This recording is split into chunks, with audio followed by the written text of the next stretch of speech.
दोस्तों, जनहित भारत में आप सभी का स्वागत है।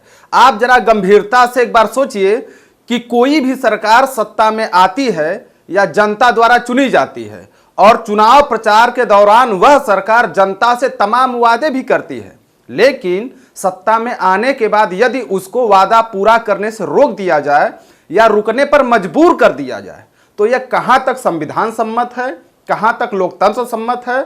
आपको बता दें कि भारत में दो प्रकार की सरकारें होती हैं, एक केंद्रीय सरकार होती है और दूसरी राज्य की सरकार होती है। और जो राज्य की जनता होती है वह अपनी क्षेत्रीय जरूरतों को पूरा करने के लिए राज्य में अपने पसंद की सरकार चुनती है, लेकिन राज्य सरकार के लिए गए फैसले पर जब तक केंद्र सरकार के द्वारा नियुक्त राज्यपाल हस्ताक्षर नहीं कर देता तब तक वह फैसला राज्य में लागू नहीं हो सकता है और राज्य की सरकार अपने लोगों के लिए कल्याणकारी काम नहीं कर पाएगी। अब आप समझ ही गए होंगे कि एक राज्यपाल जिसको जनता नहीं चुनती है, केंद्र सरकार नियुक्त करती है, अगर वह चाह जाए तो जनता की चुनी हुई सरकार को घुटने के बल ला सकती है। और मोदी सरकार में यही हो रहा है। जहां जहां गैर भाजपाई सरकार है वहां वहां आए दिन राज्यपाल और सरकार के बीच विवाद बढ़ता चला जा रहा है, चाहे वह पंजाब का मामला हो, चाहे वह तमिलनाडु का मामला हो या फिर केरल का ही क्यों न हो।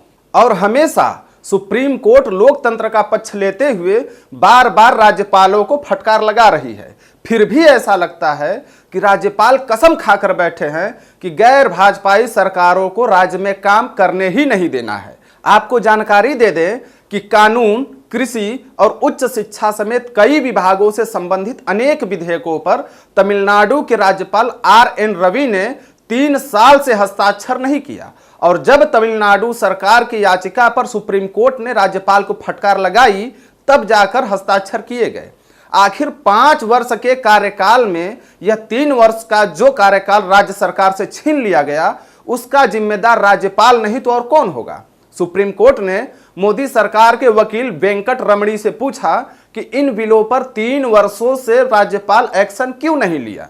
क्या राज्यपाल सुप्रीम कोर्ट के फटकार का इंतजार कर रहे थे। उधर केरल की सरकार की तरफ से भी राज्यपाल आरिफ के खिलाफ सुप्रीम कोर्ट में याचिका दायर की गई है और याचिका में कहा गया है कि राज्यपाल 8 बिलों को पास करने में देरी कर रहे हैं और इनमें से कुछ बिल 2 साल से पेंडिंग है। सुप्रीम कोर्ट शुक्रवार को केरल सरकार का भी पक्ष सुनेगा। आपको बता दें कि इससे पहले पंजाब के राज्यपाल को भी सुप्रीम कोर्ट ने फटकार लगाते हुए कहा था कि जनता की चुनी हुई सरकार के फैसले पर हस्ताक्षर न करके आप आग से खेल रहे हैं। सुप्रीम कोर्ट ने यह भी कहा था कि सुप्रीम कोर्ट में आने से पहले राज्यपाल बिलों से संबंधित समस्याओं का निदान कर ले। तो सवाल यह है कि जिस राज्य में बीजेपी की सरकार नहीं बनती है तो बीजेपी राज्यपाल को हथियार के रूप में इस्तेमाल कर रही है और राज्य सरकारों को काम नहीं करने दे रही है ताकि उसकी छवि राज्य की जनता की नजरों में खराब हो और इसका लाभ 2024 के लोकसभा चुनाव में बीजेपी को मिल सके। अगर ऐसा है तो बीजेपी का यह हथकंडा राज्य के लिए या देश के लिए या फिर देश के लोगों के लिए कहां तक उचित है। अगर हमारे द्वारा दी गई जानकारी आपको अच्छी लगे तो इसे अधिक से अधिक शेयर करें और चैनल को सब्सक्राइब करके घंटी वाला बटन दबाना ना भूलें। धन्यवाद।